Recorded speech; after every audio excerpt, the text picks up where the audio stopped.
Hello guys, welcome to 5th generation Hobby Shop and welcome to another unboxing, another testing. So, ang itetest natin ngayon is the John Wick 4 Pit Viper EMG, fully licensed by Taran Tactical Innovations. Okay, so by the way, shout out po kay Sir Eddie Dimana. Okay, so itong video na to ay para kay Sir Eddie. Okay, so this is the this is the Pit Viper John Wick 4. Again, Pit Viper John Wick 4. This is EMG, manufactured by EMG and fully licensed by Taran Tactical Innovations. So this is made in Taiwan, airsoft pistol. So as you can see, yan.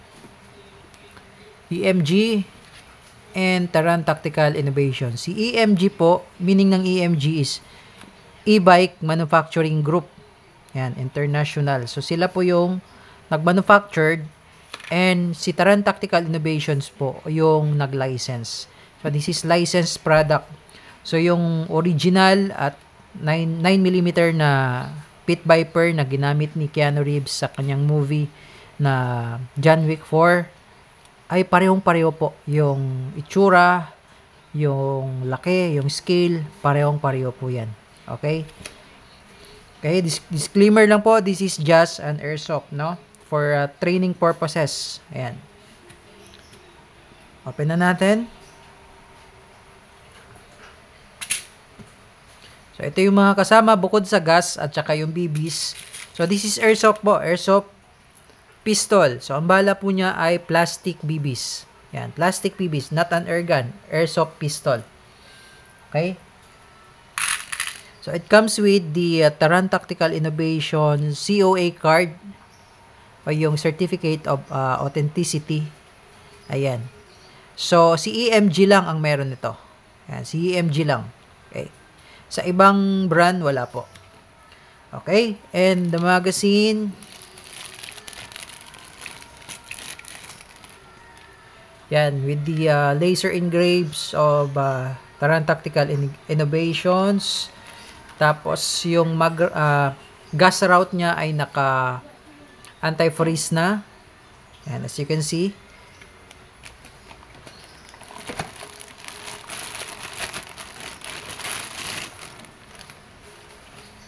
Ayan. So, this is the black version. As you can see, meron siyang markings dyan, no? Ayan, no? Ayan. Kasi yung totoong John Wick 4 is 9mm. 9mm po yun. Ayan.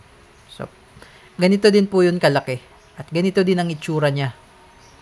Siguro may mga ibang hindi pagkakahalin tulad dahil totoo yun eh. Diba? Siyempre.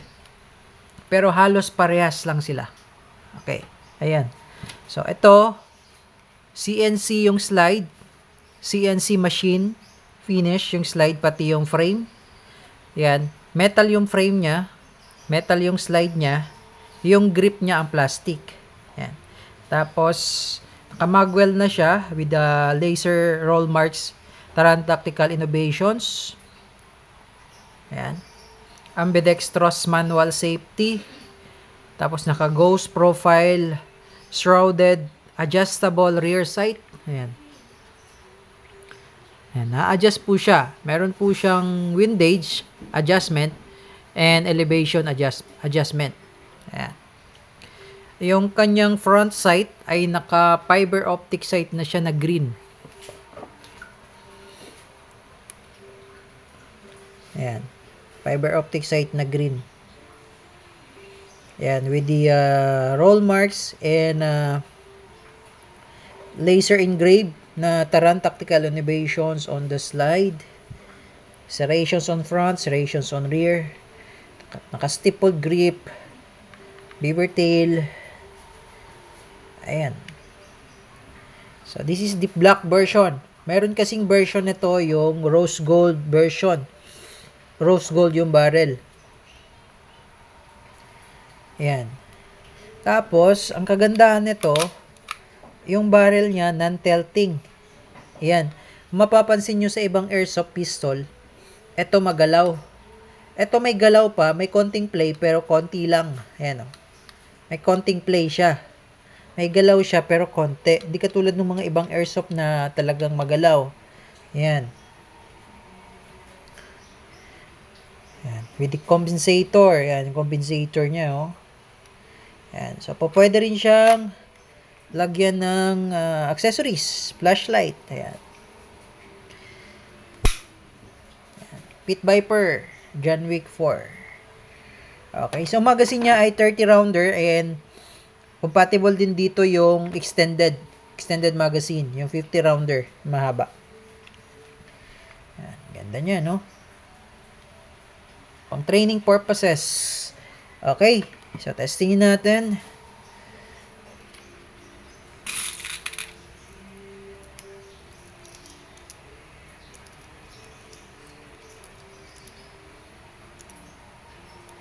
Isa sa mga nagustuhan ko dito sa black version, compare doon sa rose gold version, yung rose gold barrel.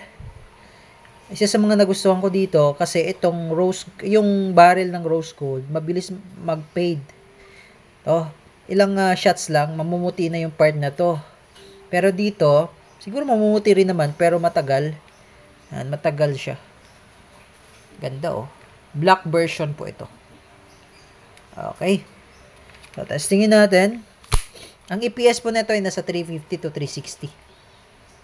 Ayan. May nagka-problema lang yung aking chronograph tester kaya hindi ko siya makokrono. Ang ganda niya, ano? Markings, oh.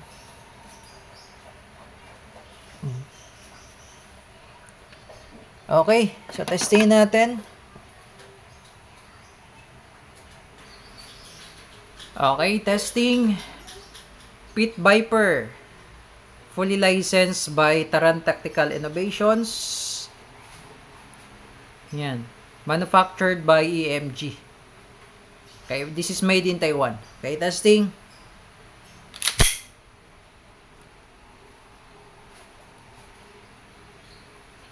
Firing.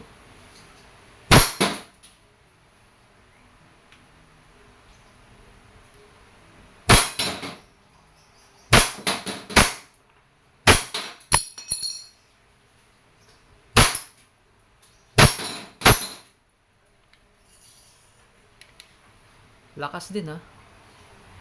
Okay, so open slide. Yan, extended yung kanyang mag-release. Ayan. Ganda, no? So, check nyo na lang din minsan to kasi ito minsan lumuluwag yan. Ang higpit niyan, clockwise. Okay? So, release nyo lang yung magazine. Yan. And then, hatak nyo lang yung slide kasi may spring yan, eh. Hatak nyo lang. Then, release. Okay. Okay, so again, this is the Pit Viper John Wick 4, fully licensed by Taran Tactical Innovation, manufactured by EMG, Taiwan. Okay? So, sa mga interested po sa unit na ito, this is an airsoft pistol, gas blowback airsoft pistol for training purposes. Okay, so ilalagay ko po yung details sa description. Nandun po yung contact numbers, Viber, and WhatsApp. So, pwede po kayong mag-message doon. Okay? Yun lamang po. Thank you and have a nice day.